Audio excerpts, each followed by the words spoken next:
Welcome back to our talks on In the Words of Children. In the Words of Children is the very first title in the series of books called Becoming a Sage. Let's take a look at the next line of In the Words of Children. Of the various arts and trades, master one. In times of need, it will save you from hardship. If we can master one skill to earn a living, we'll be able to support ourselves and get through tough times. The following historical anecdote illustrates this point. Lord Mengchang lived almost 2,500 years ago. He was a noble statesman of the state of Qi. He was a generous and honourable person, and he sponsored over 3,000 talented individuals, including scholars and strategists of various expertise. One time, Lord Mengchang was sent to the state of Qing. The Qing ruler, known as Duke Zhao, highly admired Lord Mengchang and proposed to appoint him as the Chancellor of his state. However, this move was opposed by many of the Duke's senior officials, as they were worried that Lord Mengchang might be biased towards the interests of his native state. And so the Duke ultimately decided against the idea. Now, because the Duke was worried that Lord Mengchang might be upset by this change of plans and might try to seek revenge, he had Lord Mengchang imprisoned and planned to murder him. Lord Mengchang was aware of the dangers and tried to think of a way to get back home. He sought the help of the Duke's favourite consort, and she was willing to help with one quid pro quo. She would only help Lord Mengchang if he gave her a very valuable fox fur coat. Unfortunately, Lord Mengchang had just given such a coat to the Duke, and it wasn't possible for him to immediately find another. One of the talents he sponsored then volunteered to sneak into the palace to steal back the fur coat that had been given to the Duke. Lord Mengchang asked how he could possibly pull it off. The volunteer said that I'm good at stealing and mimicking dog sounds. It was a high-risk idea, but as it was a life-or-death situation, Lord Mengchang was willing to try anything. And so that evening, the volunteer disguised himself as a dog and managed to creep into the palace through the dog tunnels, all the while mimicking dog sounds. He fooled everyone into thinking that he was a real canine, and he actually managed to steal back the fur coat. The fur coat was then given to the Duke's consort, and as promised, the consort put in a good word for Lord Mengchang, and the Duke then agreed to release him. After being released, Lord Mengchang was worried that the Duke might change his mind, so he quickly left to return to his state. Along the way, he got as far as the Hangu Pass. As it was in the middle of the night, the gate of the pass was closed, and they couldn't journey on until the gate was reopened. It looked like they would have to wait until dawn for the gate to be opened again. In the meantime, just as Lord Mengchang had feared, the Duke did change his mind about releasing him, and the Duke sent officers in pursuit. There was no time to lose, but what could Lord Mengchang do? At this time, another talent came forward. This person said he could imitate the crowing sounds of roosters.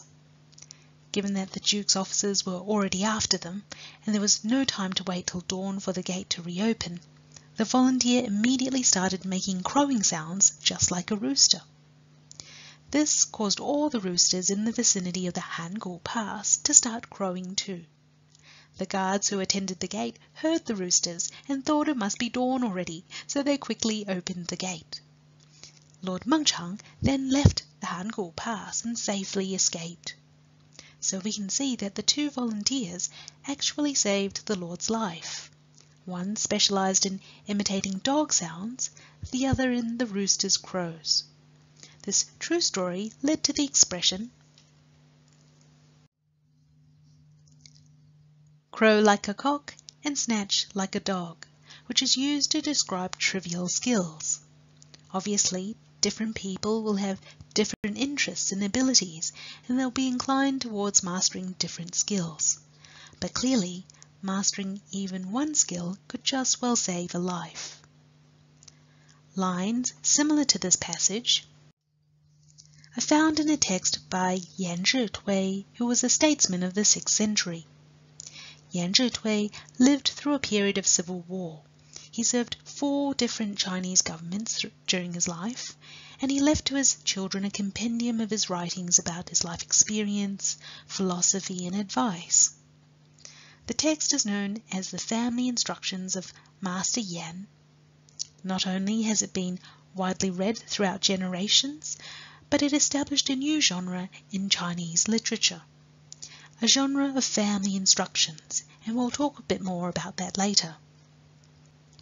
Yan Zhitui came from a leading family of scholar officials, well known for their public service and literary accomplishments.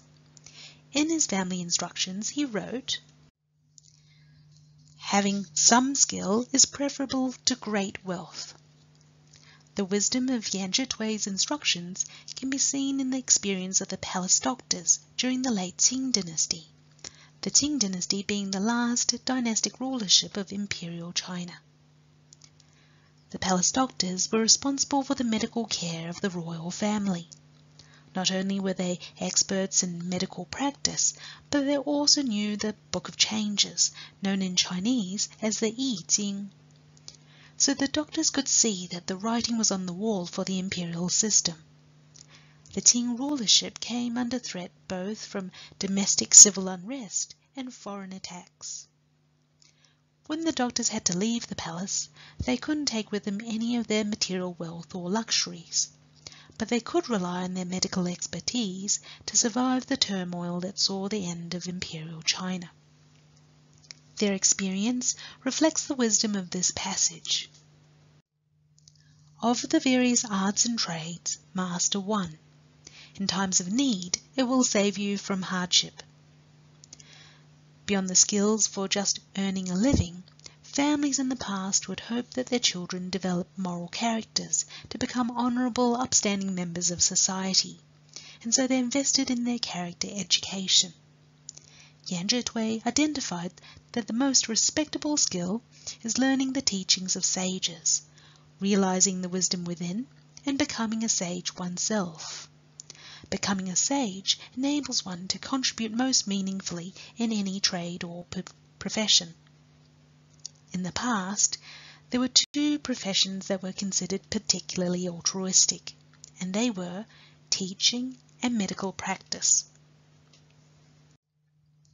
As a doctor, a person could help alleviate the human sufferings of illness and disease. As a teacher, a person could educate and impart the sage teachings to the next generation. Doctors can help a person live a healthy life, whereas teachers can help them realize wisdom and live a happy life. Both professions traditionally offered little financial reward or remuneration, so doctors and teachers generally lived very simply. For example, Confucius, as a teacher, he would receive from his poorer students only some dried meat on occasions. For students whose families were experiencing financial difficulties, the teacher would even forego their tuition fees and also provide financial assistance to support those students. Similarly, for patients who were poor and couldn't afford to pay for their medical treatment, the doctor would provide the medicine and treat them for free. Teachers and doctors traditionally placed the interests of their students and patients before their own. Although teachers and doctors weren't particularly wealthy, they were well respected in the community. As Yan Zhitui observed, beyond simply learning a skill to earn a living, families in the past would hope that their children could master the sage teachings to become a sage and help others in the best way. So that's, of the various arts and trades, master one. In times of need, it will save you from hardship. Let's take a look at the next line. Well fed and well clothed, engaging in idle play and chatter. Whiling the days away, one is inferior to the ox and horse.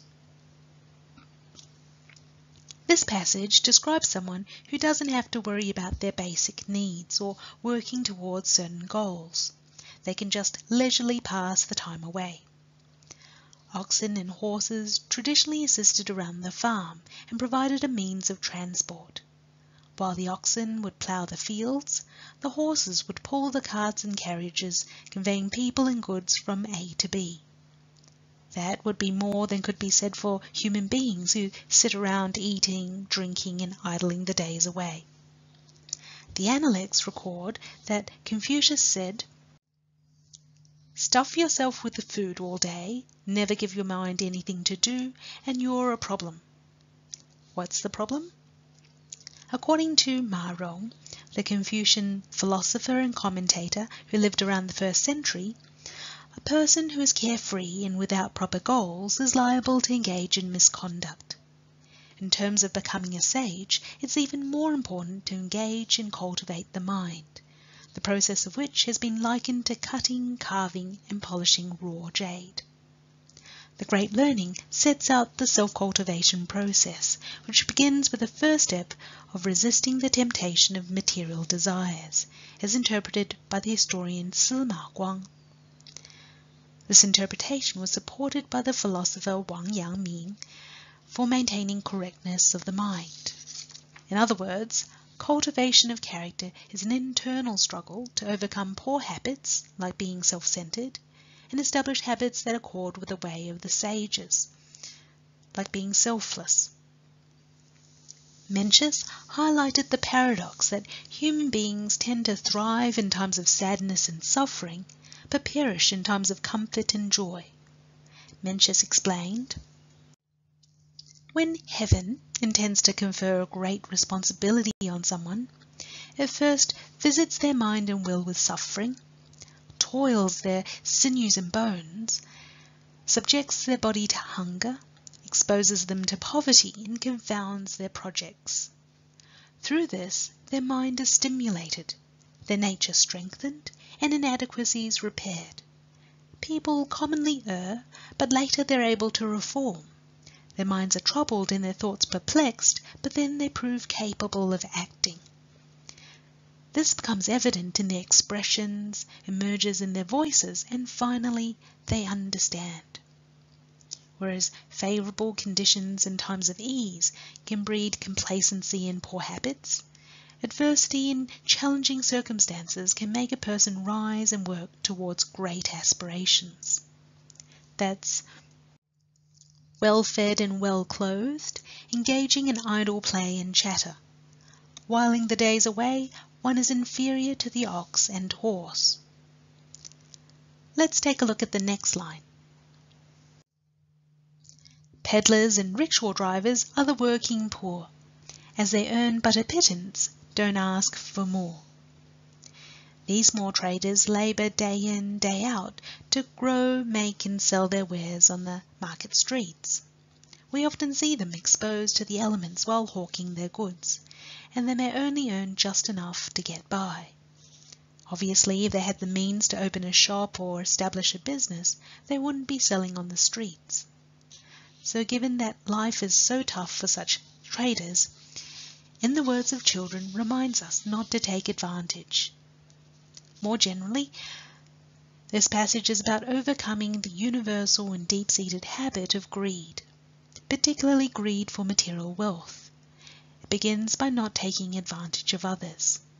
In Buddhism, the 10 virtuous conducts includes the precept of not stealing, which encompasses not taking advantage.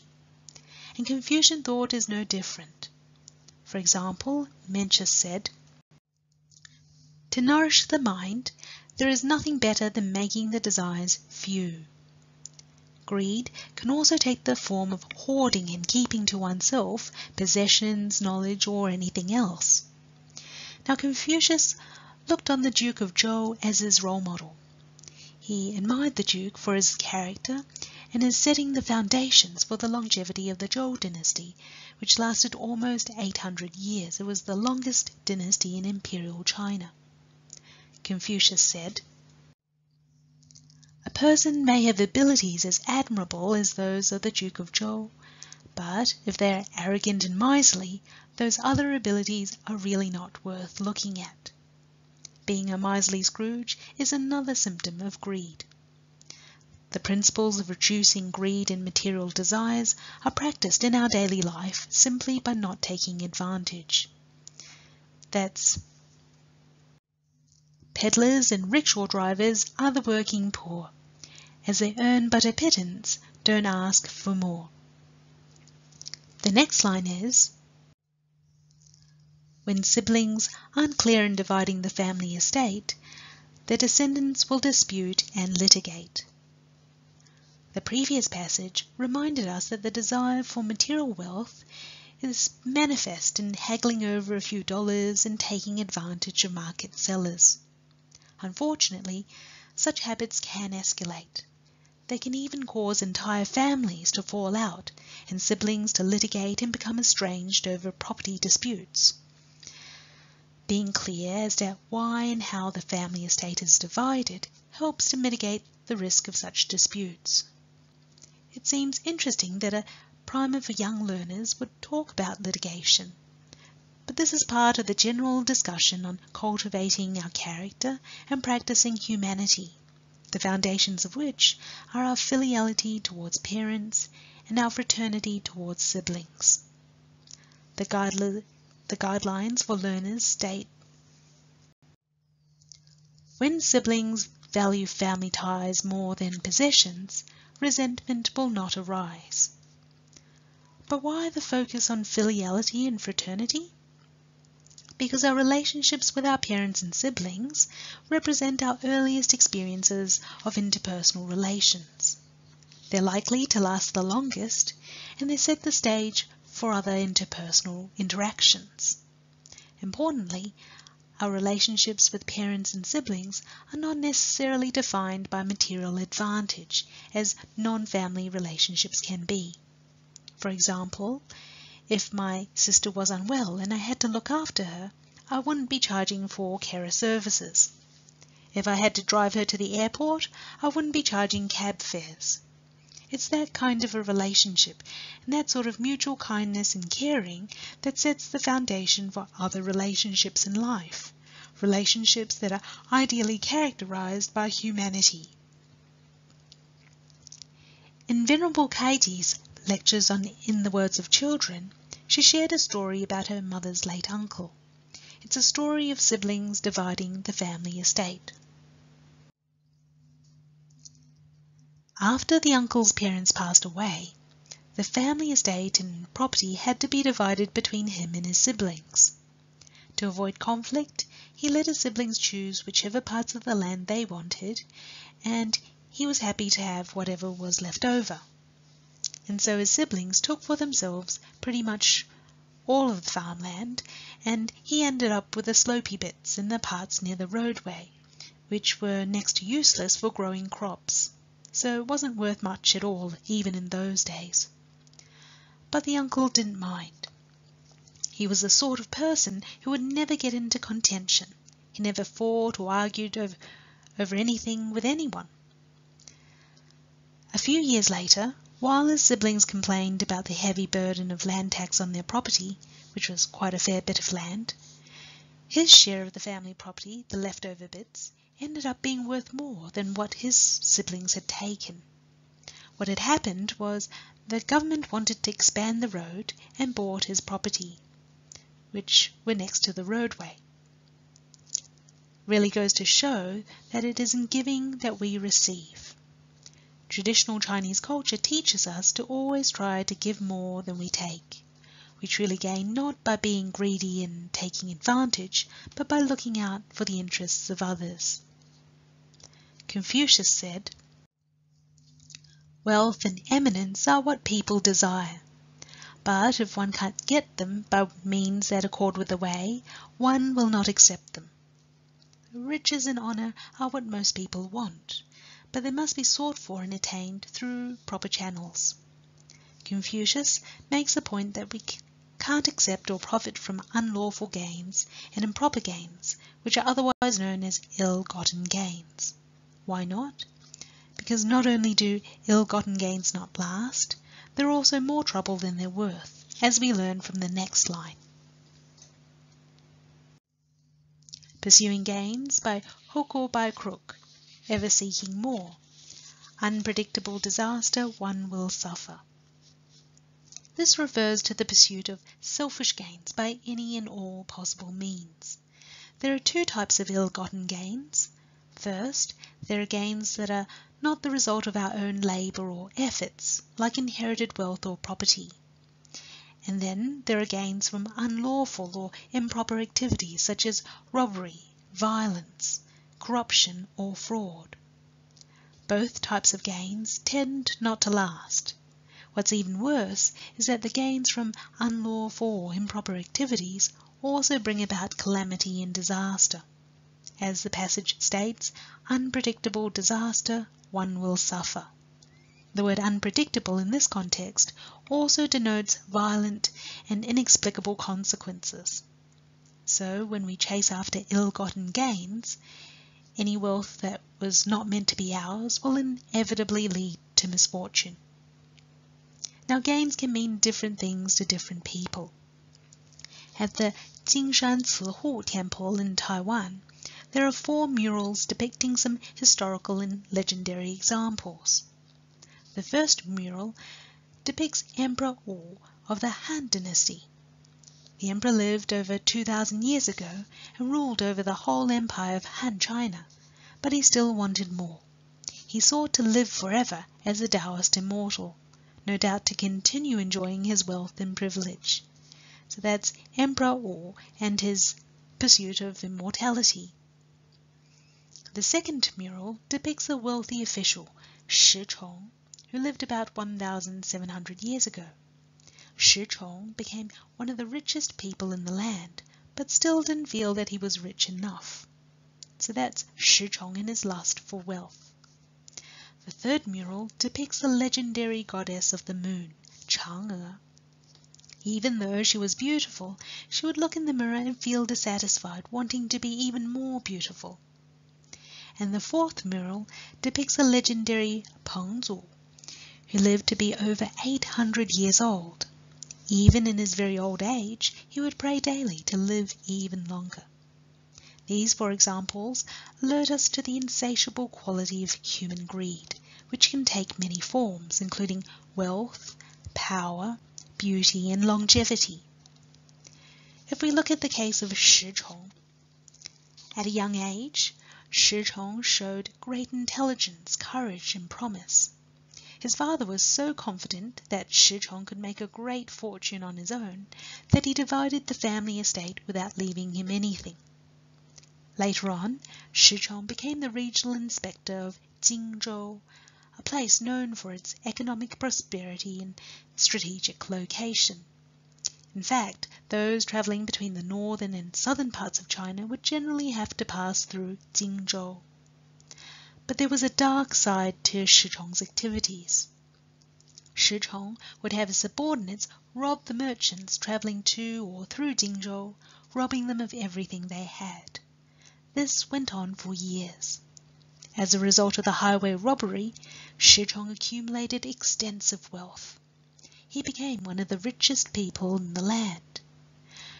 Shi Chong liked to show off his wealth and compete with others in extravagance. For example, the ruler's uncle was also a wealthy official called Wang Kai.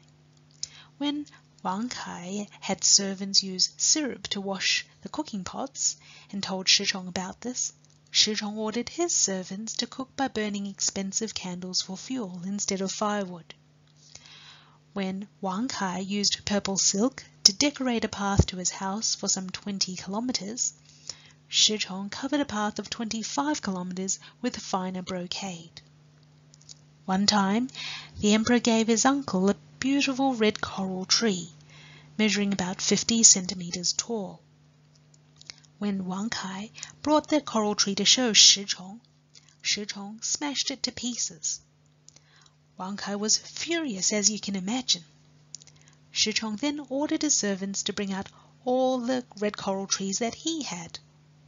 Many were more than double the size of Wang Kai's tree, and Shih Chong offered Wang Kai several taller ones in return. As this rivalry went on, resentment built up. Shih Chong ended up being framed for treason by his political opponents, who included Wang Kai. As a result, all of Shih Chong's property was confiscated, and he was executed along with all 15 members of his family. Shih Chong was only 52 years old at that time. As we know, ill-gotten gains don't last. Accumulating illegitimate wealth and indulging in such extravagance resulted in Shih Chong and his family losing everything, including their lives. Traditional Chinese culture recognizes that every person is destined to have a certain amount of wealth in their life, assuming that they study diligently and work hard. The trouble with pursuing unlawful or improper gains is that our destined wealth is discounted, reduced by the misdeeds involved in seeking those gains. Misdeeds like theft, corruption, violence, and fraud. What we ultimately gain was originally meant to be ours, but the total sum has already been reduced by our misdeeds.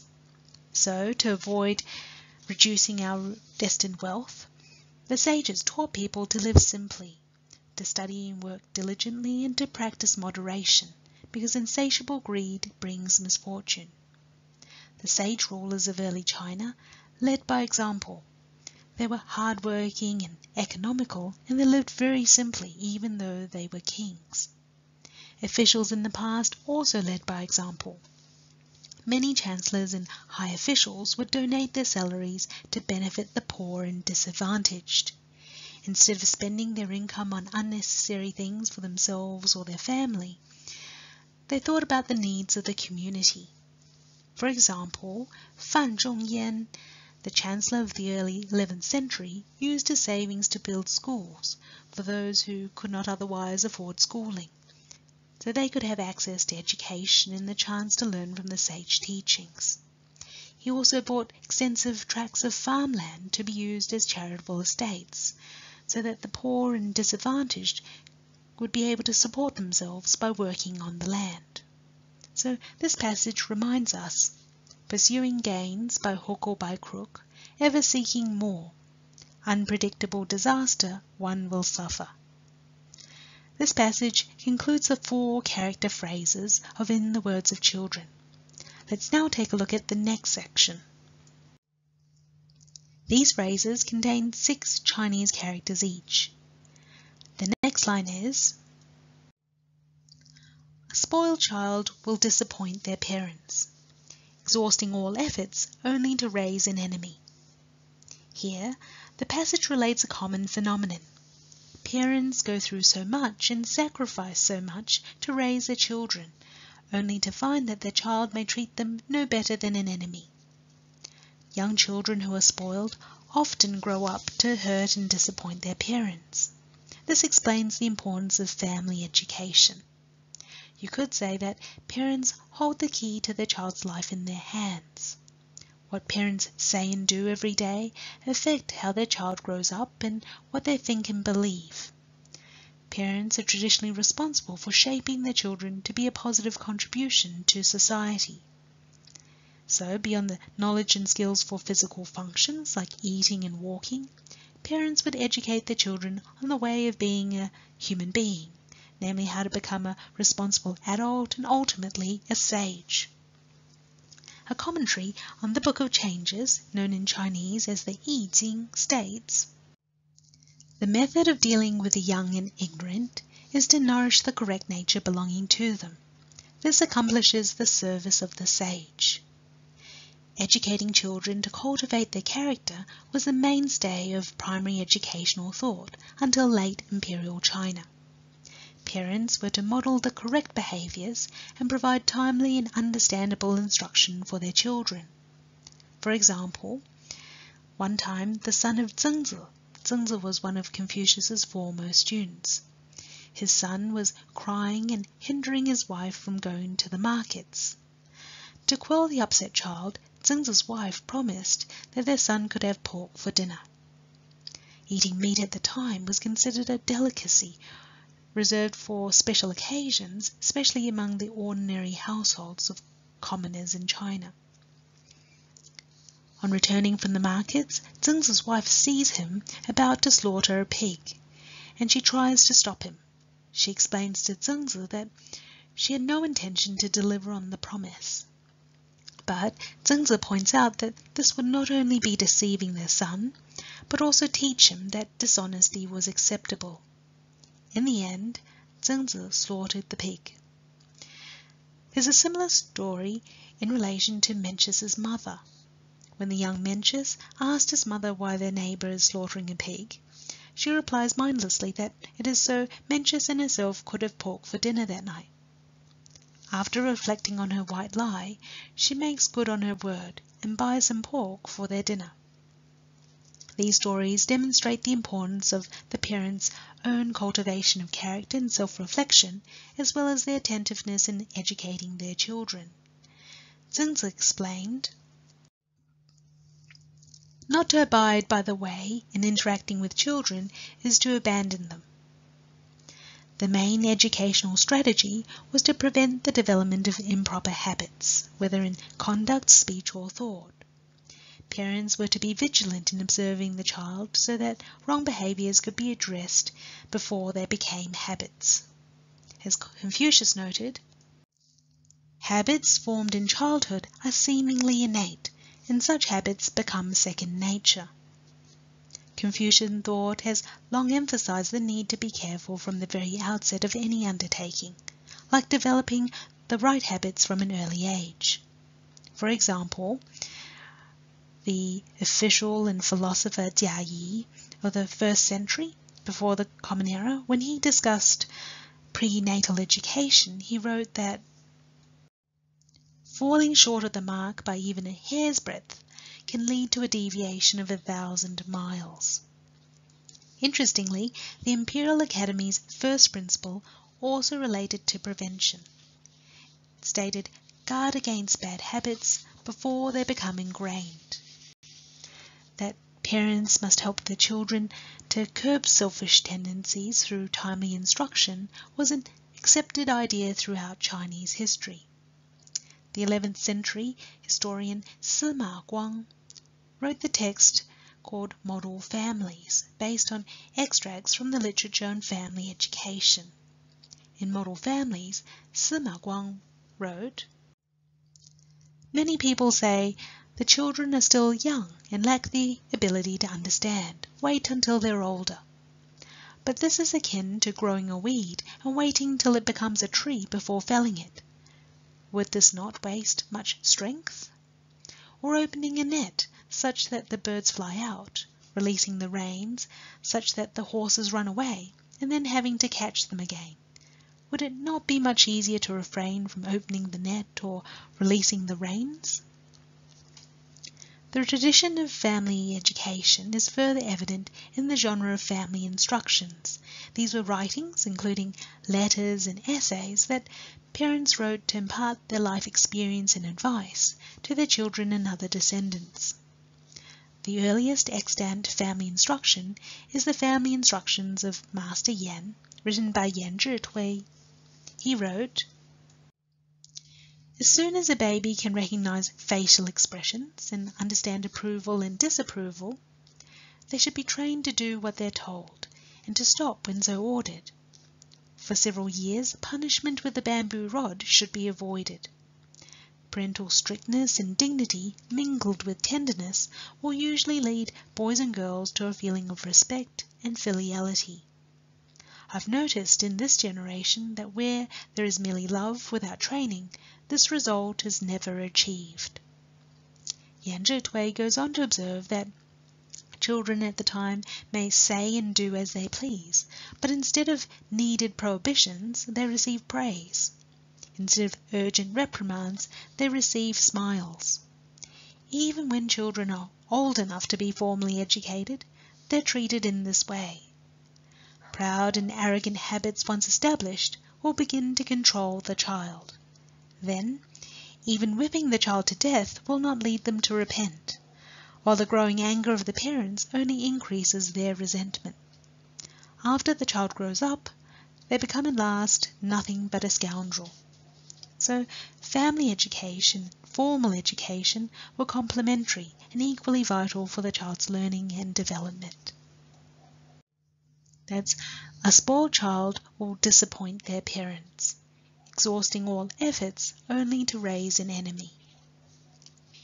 The next line is, the greatest kindness is helping those in need.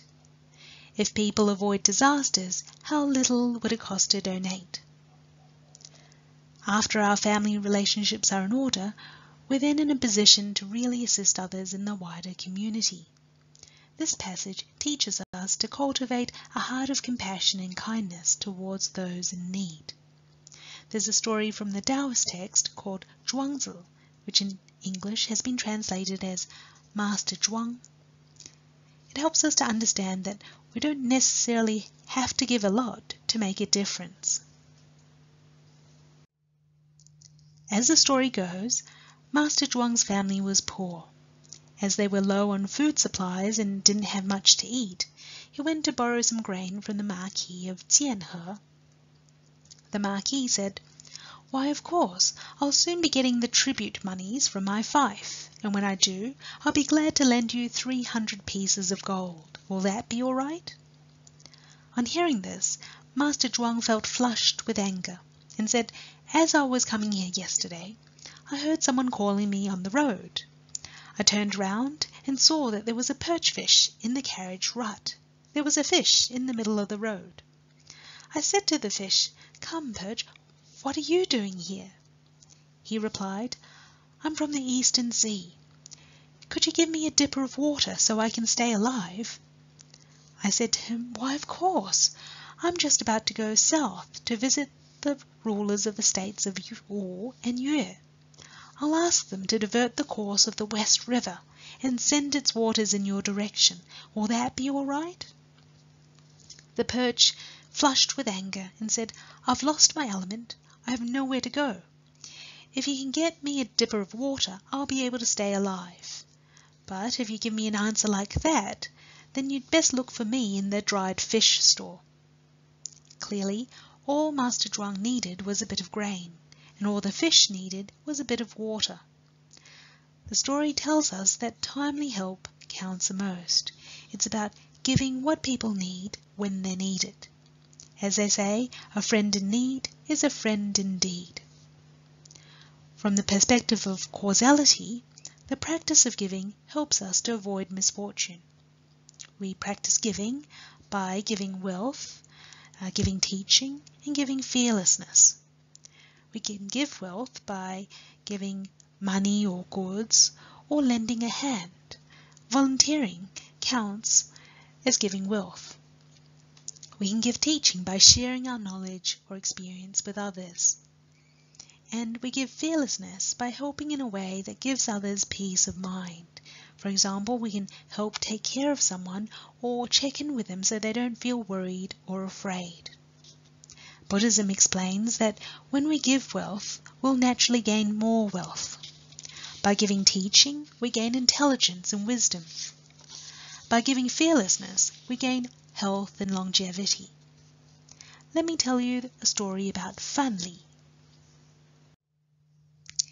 Fan Li is depicted in the mosaic on the left. He was a senior official of the state of Yue about 2,500 years ago, and his story offers insight into the giving of wealth. Fan Li assisted King Goujian to defeat the state of Wu and reinstate the state of Yue. After doing so, Fan Li secretly left the state of Yue. Why did he leave? He recognized that the king was a person who could rely on his officials to regain power, but wouldn't hesitate to destroy them for fear of being overpowered. So Fan Li left the state with his wife, he changed his name, and he became a merchant. Within a few years, his business proved to be a great success. But instead of enjoying the money himself, Fan Li donated all the profits to those in need in the local community, and he helped many, many people. He then moved on to another place and started another new business. This business also prospered within a few years, and again he donated all the profits to those in need in the local community. He did this a total of 3 times. Because of his financial successes, Phan is revered to this day as the god of wealth in many East Asian communities.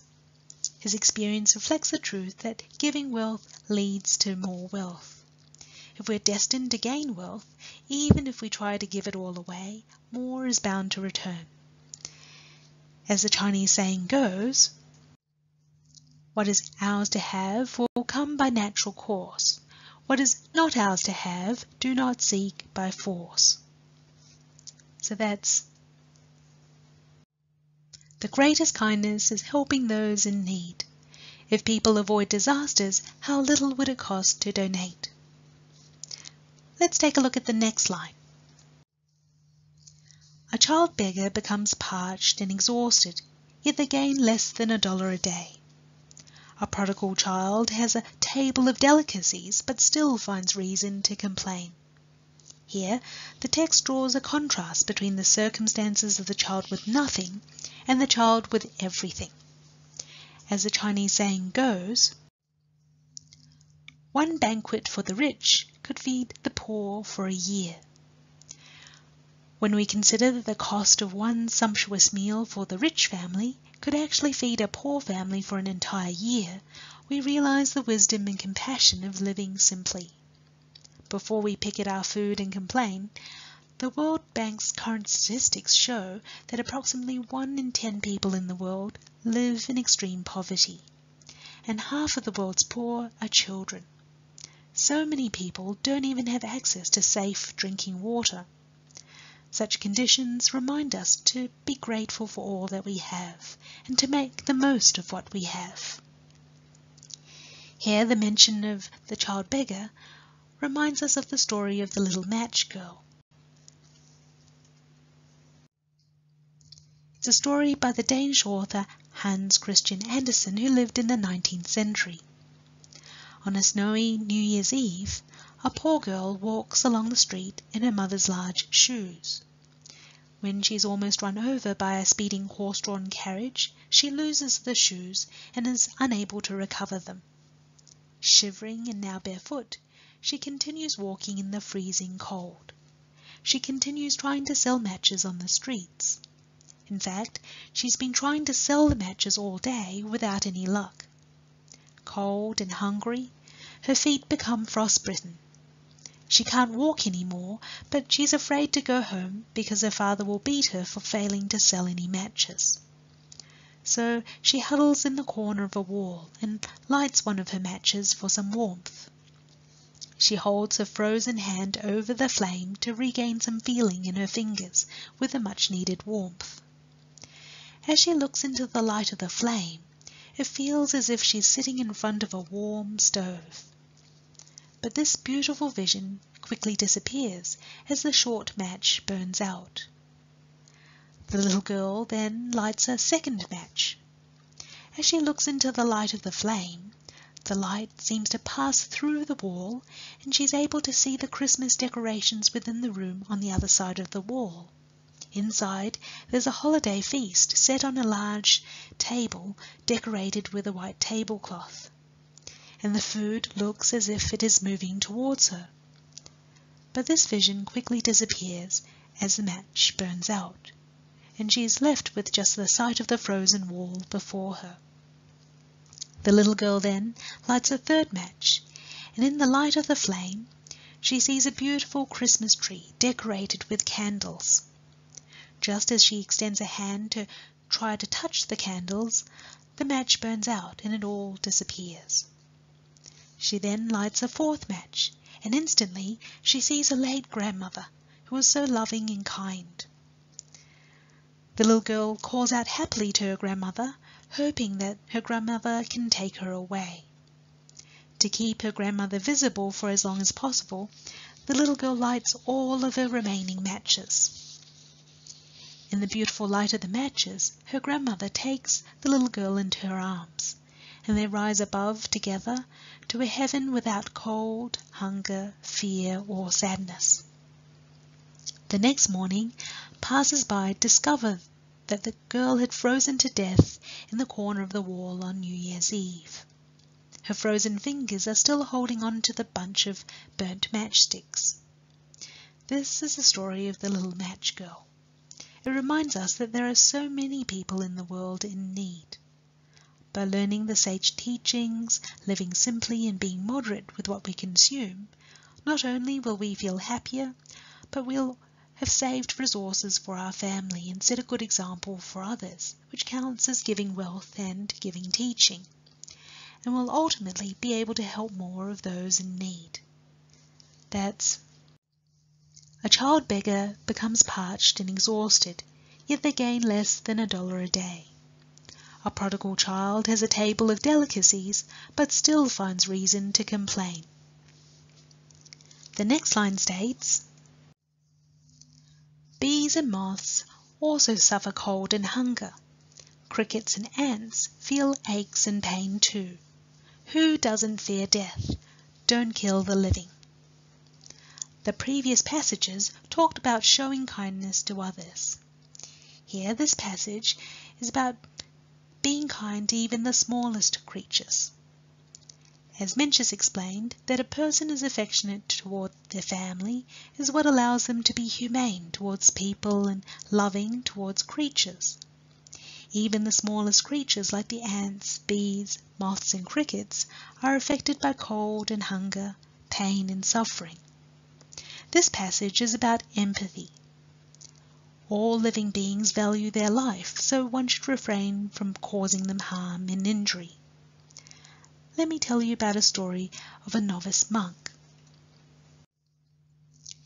It's a historical account, a true story, of a Buddhist master who could foretell that one of his novice monks at the monastery would only have 7 more days to live. The novice monk was a young fellow, seemed to be healthy but destined for a short life, and he didn't know about it himself. The master told the novice that he should go home and spend some time with his family and come back after 8 days. The novice did just as he was instructed. When he returned to the monastery after 8 days, his master was obviously surprised to see him. He could tell at once that the young monk had done some major good deeds, accumulating much merits during his time away, so the master asked the novice what he'd been doing. The novice replied, "I've just been at home, looking after my parents and spending time with the family. I haven't done anything special." His master then asked, "What about on the way to or from home?" It was then that the novice remembered that along the way home there was heavy rain, and he could see that the rainwater was threatening to submerge an ant nest. So he had used some soil to build a barrier to protect the ants. His master explained to him that you originally had only 7 more days to live, but because of this act of kindness, you've saved so many lives, and your own life has been extended by over 70 years. So the story shows us that a life is a life, and life is precious no matter how small. More importantly, caring for small creatures trains the mind against insensitivity. The German philosopher Immanuel Kant in the 18th century affirmed not only the importance of discipline in a child's social setting, but also the need to begin character education early. According to Kant, moral education must begin during childhood because our behavior as children is so closely tied to our behavior as adults. Kant wrote that it's an established fact that nobody starts off with committing the grossest crimes, but they've graduated to those offences by steps which had their basis in subjective principles. It's a small thing when a child thoughtlessly hits another, but habit implants a lack of sensitivity here, and the offender no longer feels anything. From this comes further acts of violence, and with other maxims concurring in the process, the child can become a murderer. so Kant highlighted the necessity to block and prevent such progression. In the child, it's about developing kindness and sensitivity to even small creatures and insects, which is why this passage states, "Bees and moths also suffer cold and hunger. Crickets and ants feel aches and pains too. Who doesn't fear death? Don't kill the living." Let's take a look at the next line. When we admit to faults, others will cease to criticize. When we've been flawed, they will kick no more. This is about being willing to admit our mistakes and to acknowledge our faults.